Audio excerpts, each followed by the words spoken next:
Азыр bu коррупция деген сөз аябай мода болуп кетти. Бирдеке десилер коррупция. Мен ушу сиздерден чоң эле сүйлөшүп сурап алам да. Коррупция деген бул кылмышпы же мамилеби? Мындай карасаң мамиле болуп аткандай эле болот да, мындай алыш бериш болуп аткандай болот. Бир балдар кылмыш экен деп эле кайрылып жүрүп берет болот. Мен эми чоң нерселерди билбейм. Эми мугалимдер жөнүндө айтайын. Мугалимдер алат экен. Мектепте да коррупция бар экен дейт да. А мен бала кезимде окучумун.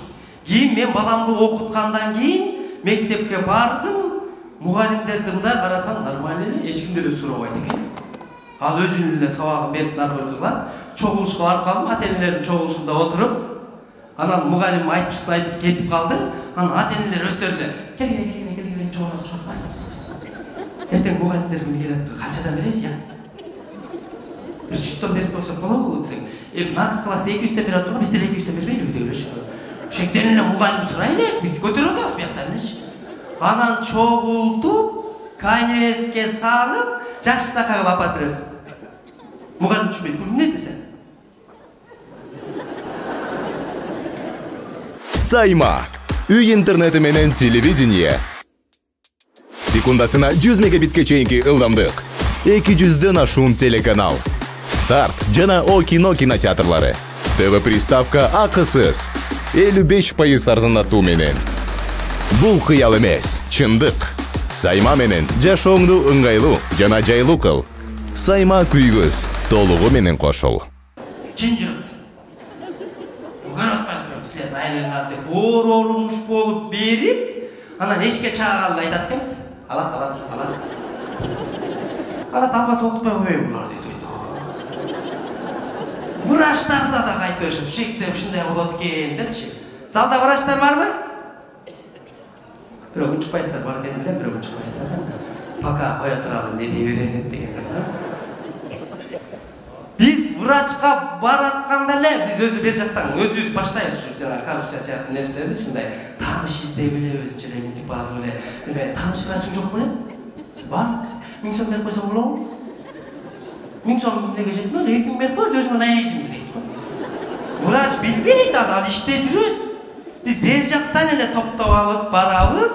Анализди тапшырып, наркотикти чыгарып, анан кетип врачтын жанында келет эле. Шактык моюп салып беребиз. Врач өздөрү түшүнөт. Мен жок дейт. Дагы ушундай экстенс. Адыш. Чын жүрөт да. Эч кимге айтпай. Нормально. Эгерде врач албай, кайра колунун акчасын берип койсо, биздикилер настроение түшпөт экен. Чото врач акча албай деп. Анализдерин неточек кылып окшойт деп эле ушу кайнаган. Ушулар ушу кайна кармабай, ден соолугу жакшы болуп кетсин деп деле врач алып койгон анчы. Анан больницада жатканда ким менен бири-бирин олай жакшы сүйлөшүп, журналисттер келип калса, аябай жакшы врач экен, колу жеңил врач экен, карап атат, сонун. Алтын балдар дейбиз дагы. Больницадан чыкканда эле баштайбыз, а? Мен жатып чыктым. Өлүп каласың. Дөл аягым чыгып кайра баштайбыз да. Гаилер алат деп эле кыйкырып атышат. Анан кийин мен деле дос балдардын машинасы менен көп жүрүп калабыз, мындай кетип атып, кызылдан өтүп кетип туруп эле, баягы шашып кетип атып, кызылдан өтүп кетет дагы, гаини көрүп калып туруп эле. Менде 500 сом бар, баарынан коюп берип айдалбайлыбы деп ушинтип айдап баштайбыз. Жетелекпиз. Майдалатып, алып түшүп, колуна чабып, аекте да ушуну. Шу образыбыз бар. Акчасын алып, кой берилген гаини мактайт. Эркек гаини экен, эркек. Мына түшүндү. Кокус мыйзамга туралап туруп эле жазып берип койсо эле, бул өмүр адам менен мамиле кылып турган киши эмес. Мамлекет түшүрүп эле байытып иште болот, өзүнчө эле кыйын болот. Анан дагы тазасын талап кыла беребиз, таза болбойбу. Милицияларга деле ушинтип берет го, кармоо. Айланайын, анын иши ошо. Ал кармаш үчүн 5 жыл окуп, анан диплом алган. Ал только кармайт, пенсияга чыгышат. Просто карматпай жашаш керек. Жашабай жүрүшпөй карматпай эле шу кетсин. Жамандык.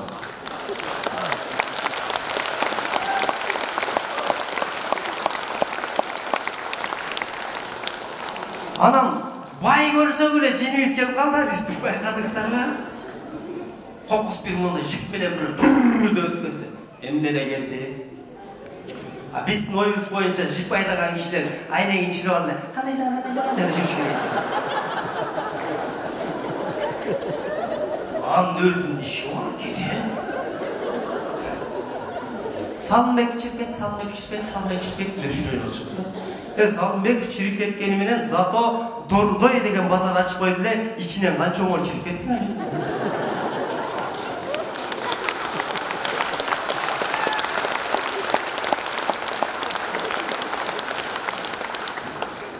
Дордойго жаңы ишке келгенде мындай эле болот. Андан кийин бир жылдан карасаң эле Дордой жүрүп калышкан болот да. Өзү Дордой, машинасы, үй Дордой эле атат десе, качкыла деп өткөнчө мындай. Кача кандай шарт түзбөк болгон. Жакшы байлар дайыма жарыгы тийип турат экен туган. Анан акыркы учурларда биз көп ооруй баштадык, байкадыңыздар. Оору көбөйүп кетти. Вирус эмес, негизи эле оору көбөйүп кетти деп атышпайбы? Демек шаарда аптека көп болуп аткандан кийин, демек ооруп атабыз биз. Биз неден ооруп атабыз өзү? Мен деле адам катары ойлондум да, ушу биз неден ооруп атабыз экен деп ойлонсом, биз бири-бирибиздин жашообузду көрүп атып эле ооруп калыптырбыз тугандар. Чын? Бул жакта кошунан кокус үйүнүн крышасын жаңылап берсе эле жүрөгүң тыз. Бул жакта кошунан жаңы машина алып келсе эле сакарыңызыр. Маңдайдагы кошунан 2 этаж үй салып берсе эле давлениесиң.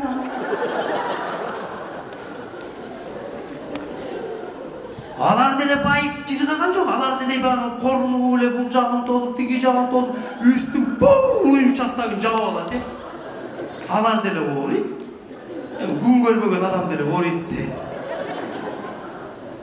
Анан үйгө кур келиптир деле переживать этип жүргөн жүрөсүң. Анан дагы чыгып алып бүт сүйлөп калышат да. Ур алыстан келмек беле. Билгенине киши урдайт да. Кошуналардан эле го дейм я деп эле ушундай. Ар бир кошунасын жаман. Ал уурдалап турганын өздөрү билгизип атат. Жөн эле барт этип, темирлерди коюп, терезелерин барт этип, папути кетип аткан деле уруу.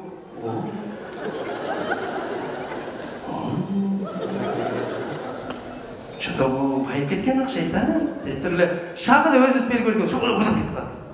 Көрсө жашоодо ар дайым адам баласы көрө албастык кылбай, бири-бирибиздин ийгилигибизге кубанып турушубуз керек. Бири-бирибизге дайыма жөлөк таяк болушубуз керек.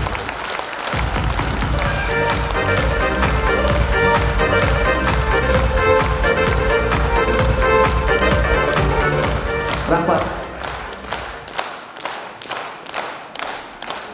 Демек, сиздер менин ийгилигиме кубанып кол чабып аткан болсоңуздар, Кудай буйруса, сиздерде дагы сөзсүз ийгилик жаралат. Ийгиликтүү болуп эле жүрө беречи.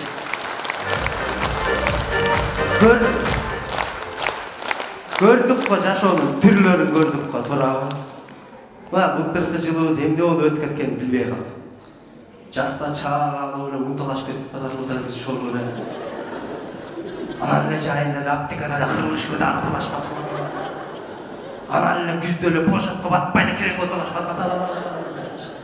Эми мындан ар жагына Кудай буйруса ынтымак гана талашып жашай берели.